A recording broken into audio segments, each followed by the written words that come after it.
UFC 298 co-main event. We got Robert the Reaper Whittaker coming in there against Paulo Costa. Robert Whittaker, man. What's the first thing you think of when you hear his name? Me? It's, I'm kind of torn. On the one hand, I think professional, because the dude he's like the utmost professional. On the other hand, I think mixed martial artist, because that's like really truly what he represents as far as his fighting style when you actually see him in the octagon. Nevertheless, the man is something else, isn't he? I mean, it's when you think about Israel Adesanya, then we've seen Sean Strickland lately. We got Alex Pereira. I mean, all of these things that are happening in the middleweight division recently, it's easy to overlook the greatness of Robert Whittaker, man. But think about how young that dude snatched up the belt. Think about how good he was doing and the work that he was going out there and doing and what he was able to do to guys at the young age. How young was he? Think about this. Right now, today, as the man steps into the octagon, 33 years old. So all of the ups and downs that he's had, winning the belt, challenging for it again, moving up and down, 33 years old. Still relatively young. It's going to be hard. Let's say he wins this fight against Paulo Costa, but it's going to be hard to justify getting a rematch against Dricus du Plessis, particularly right away.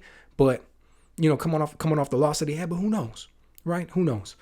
Paulo Costa, on the other hand, look, I got to be honest. I've said this before, and I'll say it again. This man's only been fighting one time a year since what?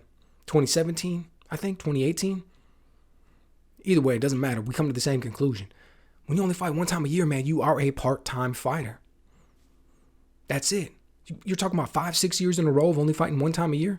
Part-time fighter.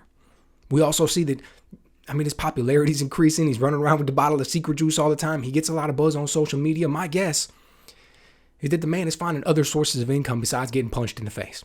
And he's going out there and he's pursuing those, and he still wants to fight probably because he likes it, he enjoys it. It's ultimately where his base of fans are. He needs to stay in touch with them.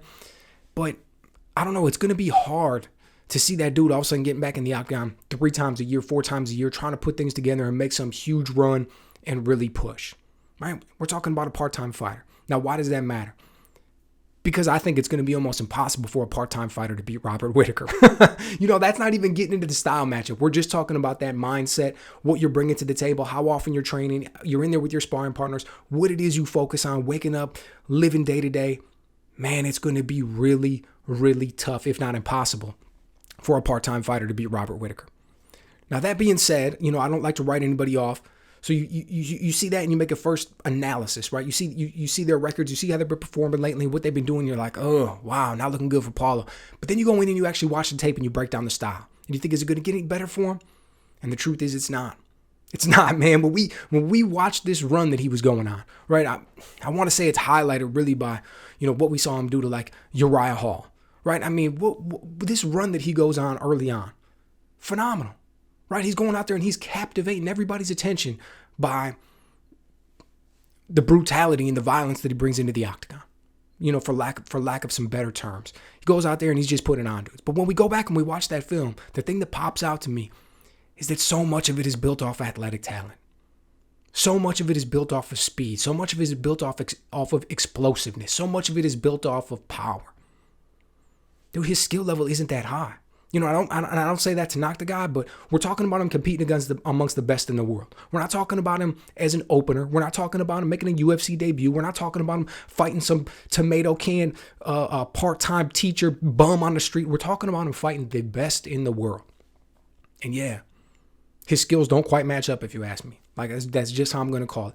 He's aggressive. He comes forward. Everything he does is built off of power, speed, and explosiveness. Every single fight, every time you see him succeed, that's what everything is built off of. If this dude can't go in there and stay on the front foot and back somebody up against the cage where he has the ability to just unload with his power shots, he doesn't do that well. And that's not what's going to happen with Robert Whittaker, man. You are not going to back Robert Whittaker up. You're not going to put him against the cage, and you're not going to beat him up. His footwork is way too good. His jab is way too good. His understanding of distance, the way he's able to manage the gap in between him and his opponent, it's far too good. Far too good. You want to beat him, you're going to have to beat him a different way. It's just that's just the way it is. So, I look at the line on this one, and I think, seems kind of out of whack to me, and I'm thinking maybe people are a little bit enamored by the way Paulo Costa looked in his last fight. Like, physically, he came out, he looked better than ever, right? Like, I don't know if it was that he had mastered the weight cut. I don't know if he was working with a new dietitian. I don't know what exactly it was, but he came out there physically, looked better than ever. Goes out there and he beats Luke Rockhold. But let's be honest, it's not a heavy lift. Luke Rockhold's been getting beat up by a lot of people for a long time now. This dude comes out and he's all intense and talks about everything he can do, and I'm one of the best in the world on the ground. Luke Rockhold gets beat up by people when he steps in the octagon. That's just what we've been seeing lately, right? And I get it, man.